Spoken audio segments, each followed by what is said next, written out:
जय श्री हरि विष्णु। राधे राधे। आप सभी को देवशयनी एकादशी की ढेर सारी शुभकामनाएं।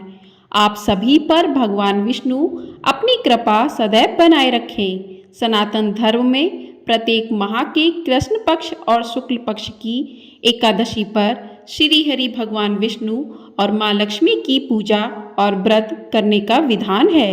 सभी एकादशियों का विशेष महत्व होता है, लेकिन आषाढ़ माह में पड़ने वाली देवशयनी एकादशी को बेहद महत्वपूर्ण माना गया है, क्योंकि इसी दिन से चतुर्मास की शुरुआत हो जाती है। तो आज की वीडियो में आप जानेंगे देवशयनी एकादशी कब से प्रारंभ होगी, कब समाप्त होगी, व्रत के पारण का शुभ समय क्या रहेगा। हर साल आषाढ़ माह के शुक्ल पक्ष की एकादशी तिथि के दिन देवशयनी एकादशी मनाई जाती है। यह दिन जगत के पालनहार भगवान विष्णु को समर्पित है। धार्मिक मान्यता है कि इस व्रत के पुण्य प्रताप से जातक को सभी तरह के सुखों की प्राप्ति होती है। धार्मिक मान्यता है कि देवशयनी एकादशी के दिन सच्चे मन से भगवान विष्णु और माँ लक्ष्मी की पूजा करने से साधक को अक्षय पुण्य की प्राप्ति होती है और सुख समृद्धि में वृद्धि होती है। शास्त्रों के अनुसार देवशयनी एकादशी से श्री हरि विष्णु क्षीर सागर में विश्राम करने चले जाते हैं और कार्तिक माह में पड़ने वाली देवउठनी एकादशी पर जागृत होते हैं। इन 4 महीनों में चतुर्मास लग जाते हैं। चतुर्मास में सृष्टि का संचालन भगवान शिव के हाथों में आ जाता है। सृष्टि का संचालन भगवान शिव करते हैं। इस अवधि को चतुर्मास कहा जाता है। चतुर्मास के दौरान मुंडन, विवाह, गृह प्रवेश, भूमि पूजन आदि सभी मांगलिक कार्य नहीं किए जाते। देवशयनी एकादशी को हरिशयनी एकादशी भी कहा जाता है। भगवान विष्णु जब 4 माह के लिए क्षीर सागर में विश्राम करने के लिए चले जाते हैं तो उसे चतुर्मास कहा जाता है। भगवान विष्णु के इन 4 माह तक पाताल गमन के पीछे एक घटना है। विष्णु ने जब वामन रूप धारण कर असुर राज वली से 3 पग भूमि दान में मांगी थी, तब वली ने उन्हें अपना सर्वस्व दान कर दिया था और भगवान ने उन्हें पाताल लोक में रहने का आदेश दिया था। भगवान वली की दानशीलता और वचनबद्धता को देखकर बहुत प्रसन्न हुए और उससे वरदान मांगने को कहा। राजा वली ने कहा, प्रभु, यदि आप मुझ पर प्रसन्न हैं तो मेरे साथ पाताल लोक में निवास करें। विष्णु वली के आग्रह को मना नहीं कर पाए, क्योंकि वे वचनबद्ध थे। वे बलि के साथ पाताल चले गए। इधर देवी लक्ष्मी विष्णु के पाताल लोक में जाने पर परेशान हो गईं। उन्होंने राजा बलि को रक्षा सूत्र बांधकर भगवान विष्णु को पाताल लोक से मुक्त करवाया।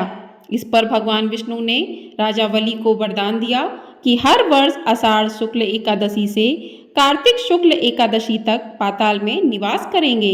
विष्णु के पाताल गमन के इस समय को ही चतुर्मास कहा जाता है।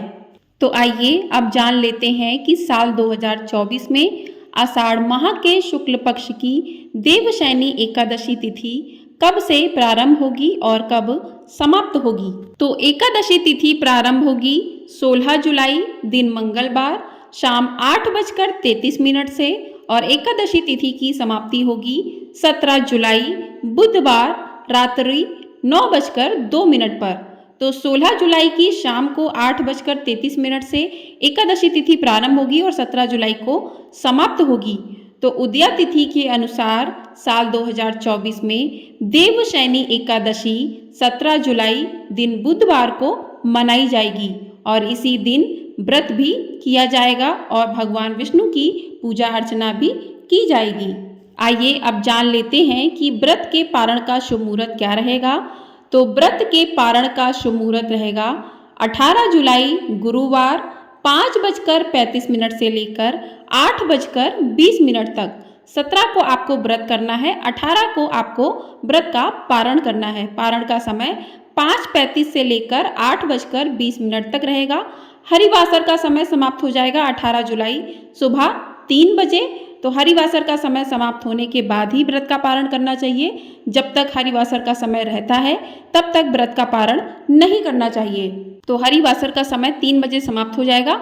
उसके बाद व्रत के पारण का शुभ मुहूर्त 5:35 से लेकर 8:20 तक रहेगा। तो इसी समय में आप व्रत का पारण कर लें। तो व्रत के पारण के समय आपको भगवान की विधिवत पूजन अर्चन करना है, पूजा अर्चना करनी है। उसके बाद आपको दान दक्षिणा देना है, ब्राह्मण को दान दें। दान करने के बाद ही आप अपने व्रत का पारण करें। तो पारण के लिए आप भगवान विष्णु के प्रसाद से अपने व्रत का पारण कर सकते हैं। आप तुलसी दल और जल से व्रत का पारण कर सकते हैं, किसी मौसमी फल को खाकर व्रत का पारण कर सकते हैं। और आपको पारण करते समय एक बात विशेष रूप से ध्यान में रखनी है कि पारण आप जिस दिन आप पारण कर रहे हैं व्रत का, उस दिन आपको तामसिक वस्तुओं का सेवन नहीं करना चाहिए। यदि आप पारण के समय तामसिक वस्तुओं का प्रयोग करते हैं तो आपका व्रत अधूरा माना जाएगा, क्योंकि एकादशी के व्रत में जिस प्रकार से व्रत का महत्व होता है उसी प्रकार से व्रत के पारण का भी महत्व माना जाता है। तो व्रत का पारण कुछ इस तरीके से करें। आइए अब जान लेते हैं कि इस देवशयनी एकादशी पर किस प्रकार से आपको पूजा करनी चाहिए। तो यदि आप देवशयनी एकादशी का व्रत कर रहे हैं तो व्रत के नियमों का पालन आपको दशमी तिथि से ही शुरू करना होगा। उसके बाद आप एकादशी तिथि पर सुबह जल्दी उठकर स्नान आदि से निवृत्त होकर स्वच्छ वस्त्र धारण करें। उसके बाद आपने जहाँ पर आपका पूजा स्थान है वहाँ पर आप साफ सफाई करें। उसके बाद अक्षत लेकर, हाथ में थोड़े से अक्षत लेकर व्रत का संकल्प लें कि आज आपने देवशयनी एकादशी का व्रत किया है। हे विष्णु भगवान, मेरे व्रत को पूर्ण करने में मेरी मदद करें। इस प्रकार से व्रत का संकल्प अवश्य लें। उसके बाद आप एक चौकी लें, साफ कर लें उसको, उस पर पीला रंग का वस्त्र बिछा लें, भगवान विष्णु की प्रतिमा या तस्वीर को स्थापित करें। उसके बाद पंचामृत गंगा जल से अभिषेक करें। उसके बाद भगवान विष्णु को पीले वस्त्र अर्पित करें, पीला फूल अर्पित करें, क्योंकि भगवान विष्णु को पीला रंग बहुत अधिक प्रिय होता है। आप षोडशोपचार विधि से भगवान विष्णु की पूजा करें। भगवान विष्णु को पीले रंग का ही भोग अर्पित करें, पीले पुष्प, पीले वस्त्र अर्पित करें, क्योंकि भगवान विष्णु को पीला रंग बेहद प्रिय होता है। धूप दीप जलाएं, नैवेद्य अर्पित करें। उसके बाद आप भगवान की पूजन के बाद विष्णु और माता लक्ष्मी की आरती उतारें। विष्णु सहस्त्र नाम का पाठ कर सकते हैं। भगवान विष्णु का पूजन करने के बाद पीपल और केले के वृक्ष की भी पूजा करें। सामर्थ्य के अनुसार दान पुण्य करें और आप देवशयनी एकादशी की कथा को भी सुने। तो इस प्रकार से आप भगवान विष्णु की पूरे विधि विधान पूर्वक पूजा अर्चना करें। देवशयनी एकादशी व्रत की कथा को सुने, विष्णु सहस्त्र नाम का पाठ करें, उसके बाद आरती करें। तो देवशयनी एकादशी तिथि को सायंकाल के समय भी पूजा की जाती है। दोनों कोई भी एकादशी तिथि हो, सुबह शाम दोनों समय पूजा की जाती है। अपनी सामर्थ्य के अनुसार आप सोना, चांदी, तांबा, कागज की बनी मूर्तियाँ, गायन वादन के साथ विधि पूर्वक पूजा करें। रात में आप भगवान के भजन कीर्तन करें। इसके बाद शयन मंत्र का जप करते हुए सजी हुई शैया पर शयन करवाएं।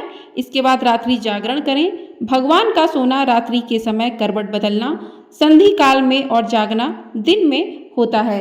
तो आप भगवान विष्णु को सुलाने के लिए शयन मंत्र कर सकते हैं, शयन मंत्र का जाप कर सकते हैं।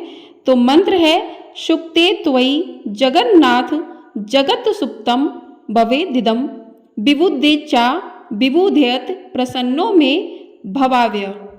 तो आप इस मंत्र का जाप कर सकते हैं। इस प्रकार से आप पूरे विधि विधान पूर्वक पूजा करें। उसके बाद सुबह के समय आप भगवान की पूजा अर्चना करके ब्राह्मणों को दान देने के बाद व्रत का पारण करें।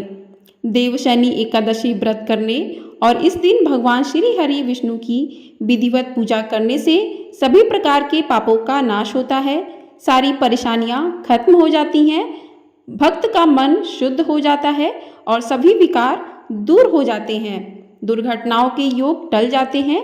देवशयनी एकादशी के बाद शरीर और मन तक नवीन हो जाता है। इस पावन दिन का व्रत रखने से सभी तरह के पापों से मुक्ति मिल जाती है। इस व्रत को करने से व्यक्ति की सभी मनोकामनाएं पूरी हो जाती हैं और एकादशी का व्रत रखने से मृत्यु के बाद मोक्ष की प्राप्ति होती है।